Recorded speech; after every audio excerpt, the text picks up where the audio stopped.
देखिए, योग क्या केवल हम एक्सरसाइज या व्यायाम या आसन जो करते हैं, क्या उतना ही भर योग है? योग क्या हम लोग जो कपालभाति करते हैं, क्या उतना ही योग है? नमस्कार, मैं योग गुरु संजय पांडे।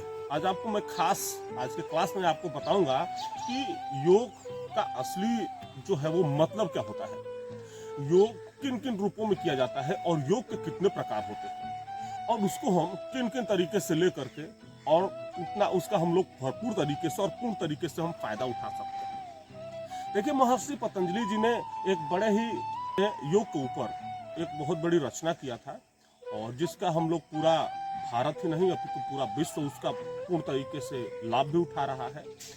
पतंजलि योग सूत्र के नाम से उन्होंने रचना किया था, जिसके अंदर 4 पाद बताए थे, और उन पादों के अंतर्गत ही अष्टांग योग की रचना किया। अष्टांग योग में यम, नियम, धारणा, प्रत्याहार, आसन, प्राणायाम, ध्यान और समाधि तक पहुंचने का और उससे संबंधित काम करने का जो भी तरीका है, उन्होंने उसमें दर्शाया हुआ है। जब भी आपको मौका मिलता है, आप पतंजलि ऋषि के योग का जो अष्टांग योग के जो तरीके हैं, उनको आप बुक लेकर के आप पढ़ें, और उससे होने वाले जितने भी फायदे हैं उनको आप उठाते रहेंगे। जब यम, नियम, प्रत्याहार, ध्यान, धारणा और समाधि तक आदमी पहुंचता है, तो उसके पहले चरण में यम और नियम का सबसे पहले फॉलो करना सबसे ज्यादा जरूरी हो जाता है। क्योंकि देखिए, जब तक हम बाह्य तरीके से या बाह्य प्रकार से जब हम अपने आप को प्राणायाम, आसन या फिर ध्यान, धारणा, प्रत्याहार की तरफ जब हम बढ़ते हैं, उसके पहले हमें प्रिपेयर होना पड़ता है। यानी कि यम और नियम, ये 2 प्रकार के जो तरीके हैं, इनको आप पूर्ण तरीके से जब तक आप फॉलो नहीं करेंगे, तब तक आप आगे नहीं बढ़ पाएंगे। जैसे आपको अगर छत पे चढ़ना है, तो सबसे नीचे वाली सीढ़ी जो पायदान है, उसके ऊपर पैर रख करके ही आप ऊपर चढ़ पाएंगे। एक बैक आप उड़ करके नहीं, क्योंकि इस क्षेत्र में आपको इतना तो आपको फॉलो करना ही करना है। उसके बाद हो जाता है आपका आसन और प्रत्याहार, और उसके साथ में प्राणायाम। इनको धीरे धीरे आप फॉलो करते रहें, और आसनों को उचित तरीके से और बढ़िया तरीके से। देखिए, आसन का मतलब ही होता है किसी एक निश्चित आकार अपने शरीर को बना करके उसमें कुछ देर तक स्थिर रहना ही आसन कहलाता है। तो आसनों को जब तक आप बढ़िया तरीके से और जब तक आप पूर्ण तरीके से आप बनाएंगे नहीं, आप उसमें रुकेंगे नहीं, तब तक उससे होने वाले जितने भी फायदे हैं वो ले नहीं पाएंगे।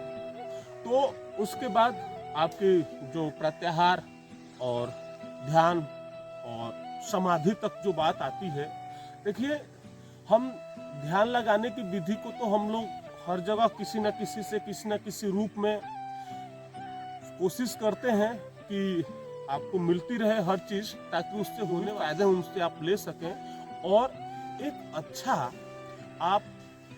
एक पॉजिटिव एनर्जी जो है आपके मन और आपके मस्तिष्क में, और उसके साथ साथ आपके शरीर में, और उसके साथ साथ आपके जो बाह्य जो भी आपका जो वातावरण है, उन वातावरण को एक पॉजिटिव एनर्जी के साथ में शुद्ध कर दे। ऐसा तरीका भारत के ऋषि मुनियों ने मानव को संपूर्ण तरीके से सुख, शांति और समृद्धि के लिए ये उपहार स्वरूप दिया हुआ है। उनको आप फॉलो करिए और पूर्ण तरीके से अपने आप को शुद्ध बनाइए, और जब आप शुद्ध बनेंगे तो आपके जो आजू बाजू के जितने भी वातावरण हैं, वो सारे के सारे शुद्ध बन जाते हैं।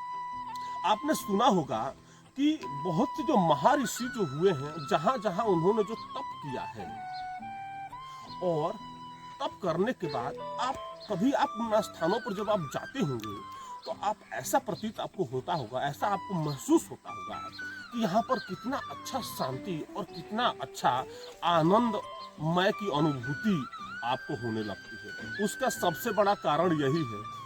देखिए, इस स्पिरिचुअल एनर्जी का जो कनेक्टिविटी का जो सिस्टम है, वो इन्हीं से हो करके जाता है।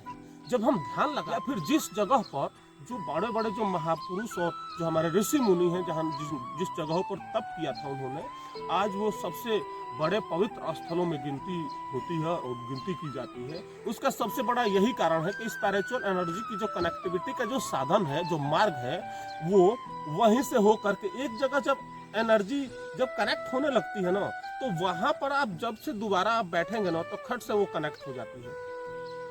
तो या जैसे मान लीजिए आप बिजली का तार है, अगर हमारे पास तक नजदीक तक आया है, तो हमें उसको कनेक्ट करने में ज्यादा दिक्कत नहीं आती है, जल्दी कनेक्ट होता है, जल्दी हमें ऊर्जा मिल जाती है। ऐसे ही जो आध्यात्मिक जो ऊर्जा है, जहाँ पर लोगों ने तप किया हुआ है और लोगों ने जो ध्यान किया हुआ है, वहाँ पर एनर्जी का जो कनेक्टिविटी का जो संपर्क जो सूत्र होता है ना, वो सबसे एकदम नजदीक आकर के टिका हुआ होता है। तो ऐसी जगहों पर इसीलिए सबसे ज्यादा पवित्र और सबसे ज्यादा वातावरण भी सबसे ज्यादा शुद्ध हो जाता है। तो आप बने रहिए योग से, ढेर सारे हेल्थ टिप्स हम आपको देते रहेंगे और जानकारी भी देते रहेंगे, और इससे होने वाले जितने भी फायदे हैं वो आप पूर्ण तरीके से उठाएं। और इसमें और अगर जानकारी चाहिए तो किसी योग चिकित्सक की सलाह से ही आप इस प्रकार के कामों को, या फिर ध्यान लगाने वाली विधि हो गई, या फिर साधना वाली विधि हो गई, या क्रिया की संबंधित विधि हो गई, इन सब चीज़ों को आप लेने के लिए किसी न किसी योग चिकित्सक की सलाह से ही इस प्रकार के कामों को आप करें, और इससे होने वाले जो भी आपके फायदे हैं उनको पूर्ण तरीके से आप लेते रहें। आपका दिन शुभ हो। धन्यवाद।